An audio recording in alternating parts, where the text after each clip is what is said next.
जय हिंद एवरीवन। आप सबका आपके YouTube चैनल राष्ट्रीय सेवा पर स्वागत है। आज हम डिस्कस करेंगे regarding ICJ, international court of justice. दोबारा से न्यूज में आ गया है। यहां पे आप ट्वीट देख रहे हैं एक मेलेनी जोली की, ministry of foreign affairs Canada. Time is up, we will proceed with taking Iran to ICJ over the PS 752 as we promised to the families of the victims. Together we will seek the transparency, accountability and justice family deserve. Iran अपने आप में current affairs में है। Latestly SCO का member add हुआ है। SCO के बारे में मैंने एक अलग से वीडियो भी बना दी है, आप उसे देख सकते हैं। पहले तो क्यों न्यूज में है, पहले मैं आपको ये बता देता हूं। अब ये 4 कंट्रीज हैं, Canada, Sweden, Ukraine and Britain.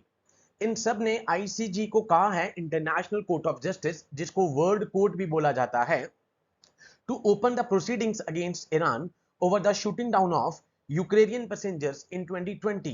2020 में यहां पर पैसेंजर्स को मारा गया था, किल किया गया था। उसमें चारों कंट्रीज के यहां पर पर्सन्स थे। अराउंड 176 लोगों की यहां पर डेथ होती है ऑन बोर्ड। ठीक है। Iran's revolutionary guards shot down the Ukraine international airline flight on 8 January 2020. 2020 को यहां पर ये इंसिडेंट होता है। Shortly after it took off from the Tehran airport in what Iranian officials said it was a disastrous mistake. Iran के official ने इसको disaster mistake कह के टाल दिया। बट अब लेटेस्टली हम देखते हैं कि कनाडा, स्वीडन, यूक्रेन, ब्रिटेन, ये चारों कंट्रीज आईसीजे को अप्रोच करती हैं।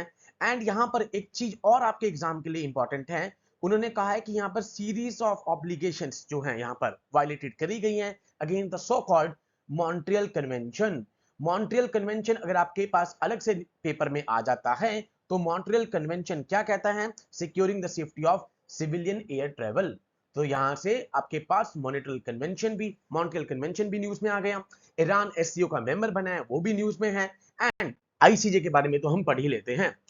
आईसीजे की अगर मैं कहूं ऑफिशियल लैंग्वेज तो 2 हैं, इंग्लिश और फ्रेंच। यूएन के अगर हमने जब ऑर्गन्स करे थे तो 6 ऑर्गन्स हैं। उसमें से 5 ऑर्गन्स का हेडक्वार्टर कहां पे था? न्यूयॉर्क में था। न्यूयॉर्क कौन सी रिवर पे था? हडसन रिवर पे था। एंड एक लौता ICJ, international court of justice, जिसका हेडक्वार्टर हम देखते हैं हेग में था, नीदरलैंड में। तो इसको एक तो वर्ल्ड कोर्ट कहा जाता है।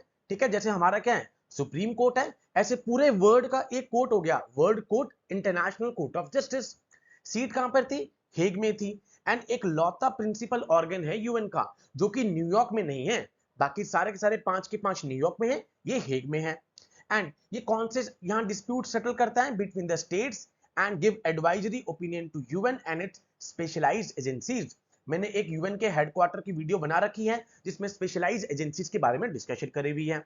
अब जैसे हमारे यहाँ पे सुप्रीम कोर्ट के 34 जजेस हैं टोटल, ऐसे ही आईसीजे के हमारे यहाँ पर कितने जजेस हो गए टोटल वर्ल्ड में? 15 जजेस हो गए।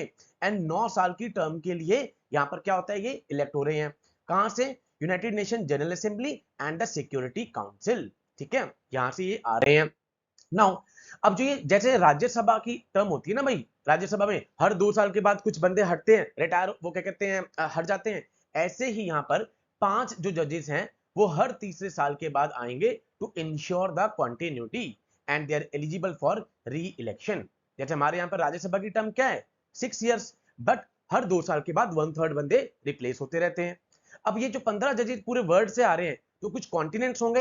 हर कॉन्टिनेंट की यहाँ पर एक रेशियो है भाई। 3 कहां से आएंगे? अफ्रीका से। 2 कहां से आएंगे? लैटिन अमेरिका से एंड कैरेबियन से। 3 कहां से आएंगे? एशिया से। 5 कहां से आएंगे? वेस्टर्न यूरोप से। 2 कहां से आएंगे? ईस्टर्न यूरोप से।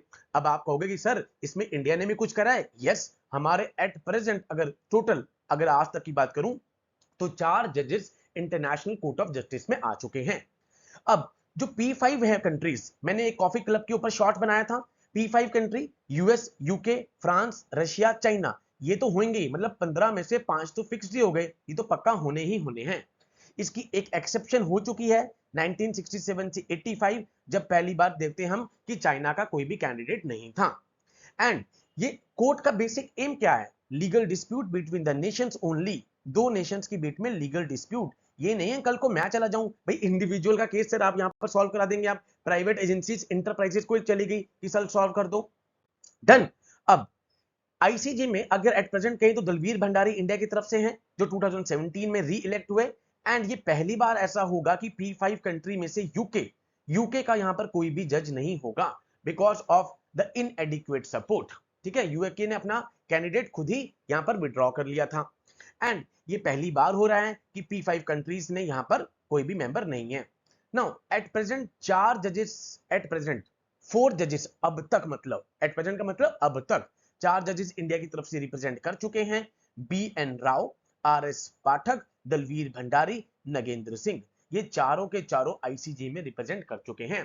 तो आईसीजे के बारे में सारा का सारा अब हमने पढ़ लिया है कि कौन सी लैंग्वेज है, कितने टर्म्स के लिए होते हैं, कहां कहां से आते हैं। एंड ईरान अपने आप में न्यूज में है क्योंकि एससीओ का मेंबर बना है एंड इसमें से मॉन्ट्रियल कन्वेंशन वो भी आपके लिए बहुत इंपॉर्टेंट है।